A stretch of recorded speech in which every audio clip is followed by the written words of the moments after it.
Let's talk about building your digital fortress for 2026. Because if you think the old blueprints still work, well, you're in for a rude awakening. The game has completely changed. So let's get into it. First, I just want you to look at this number, $10.5 trillion. That's the forecasted annual cost of cybercrime. To put that in perspective, that's bigger than the economy of almost every country on Earth. This isn't a small problem. It's a global financial crisis happening every single year. And a number that big changes things. It means that cybersecurity isn't something you can just hand off to the IT department anymore. It's not an IT issue. It's now a fundamental survival skill for every single one of us, in our businesses and in our personal lives. So what's the big change? What's driving all this? Well, it boils down to two letters, AI. Artificial intelligence has kicked off a brand new arms race. It's arming both the good guys and the bad guys with some incredible and frankly scary new powers. This AI arms race is exactly why we need a whole new rulebook. Think about what this means for the attackers. They're using AI to find weaknesses on its own, to write phishing emails that are absolutely perfect, no more spelling mistakes or weird grammar. And they can launch attacks at a speed that no human can possibly keep up with. Our old defenses, they just weren't built for a machine speed war. And that brings us to our very first new rule.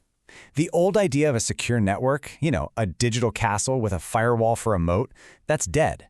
With everyone working remotely and using cloud apps, the new front door, the new perimeter that matters, is your identity. It's your login.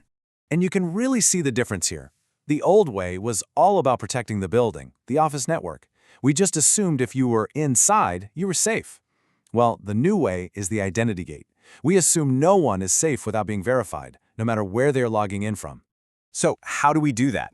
The solution is called zero trust. And honestly, it's exactly what it sounds like. You trust nothing and no one by default. Every single time someone tries to access anything, you treat it as a potential threat until they are strictly authenticated. By 2026, this isn't optional. It's the absolute baseline. So enforcing zero trust means we have to get serious about how we prove who we are. You know those 6-digit codes you get in a text message? Yeah, those are now considered vulnerable. Hackers can easily get around them. The new gold standard is what we call phishing-resistant multi-factor authentication. We're talking about things like hardware security keys, a little USB device, or modern passkeys that use your face or fingerprint. You literally can't be tricked into giving those away. All right, on to rule number 2. And this one's a little different, because it's all about a very human threat. The most dangerous attack you're going to face isn't going to be a virus or some fancy code. It's going to be an AI-generated lie that is so convincing, it's almost impossible to spot. I mean, really think about this for a second. If you got a video call from your CEO, and it looked like them, sounded exactly like them, and they had an urgent request, could you be 100% sure it was real? Because AI can now fake that with terrifying accuracy. And that's why all the old advice is useless now. We were all taught to look for bad grammar or spelling mistakes to spot a scam. But AI-powered phishing? It's perfect. The grammar's flawless, the context is right. It creates fakes that even the most skeptical person could fall for. So what do? Well, we have to fight back with some new human-focused defenses. It starts with training, just making everyone aware that fake voices and faces are a thing now. Some companies are even using trust codes, like a secret word of the day you have to say to prove it's really you on a sensitive call. We all just have to be way more vigilant. Okay, let's talk about rule number 3. We have to be honest with ourselves. Sometimes the bad guys are going to get in. It happens. And when it does, the only thing that matters is your ability to recover. Your last line of defense isn't a wall, it's your backup. But here's the catch, and it's a big one. Hackers know this.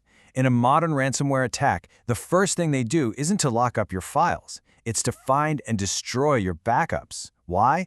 Because if they take away your plan B, you have no choice but to pay up. This is why we need a much smarter backup strategy. It's called the 3-2-1-1 rule. It sounds a little technical, but it's really not. 3 copies of your data on 2 different kinds of storage, with one of them kept somewhere else, off-site.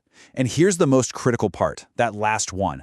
One of those copies has to be either completely offline, what we call air-gapped, or immutable, which just means it can't be changed or deleted. It's the copy the hackers can't touch. And our final rule is all about one thing: speed. The second a security flaw is found in any piece of software, a race starts. It's a race between you trying to fix the hole and the attackers trying to exploit it. And that race is now measured in hours, not days or weeks. And just look at this. This chart is pretty startling. Almost 30% of vulnerabilities are being used by hackers on or even before the day they're publicly announced. Think about that. There is literally zero time to waste. The attackers are already there waiting. What this means is that the old system of doing Patch Tuesday once a month, it's just dangerously slow.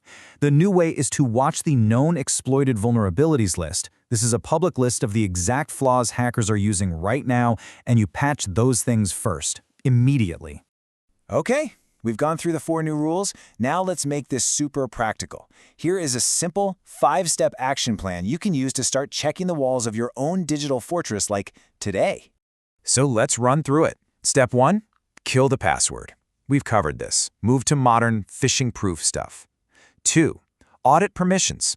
This is just the principle of least privilege, meaning people should only have access to the bare minimum they need to do their jobs, nothing more. 3, test your restore. Seriously, a backup you've never actually tested is just a hope. Run a fire drill. 4, harden the human element. Train your team on deepfakes, run phishing tests. And finally, number 5, centralize your logging. You have to be able to see an intruder.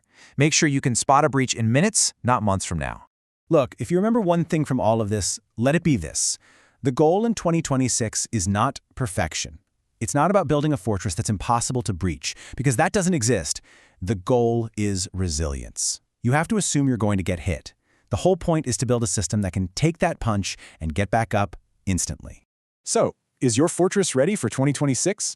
Just remember, it isn't something you build once and forget about. It's not made of stone. It's made of vigilance, of paying attention every single day. Thanks for joining me.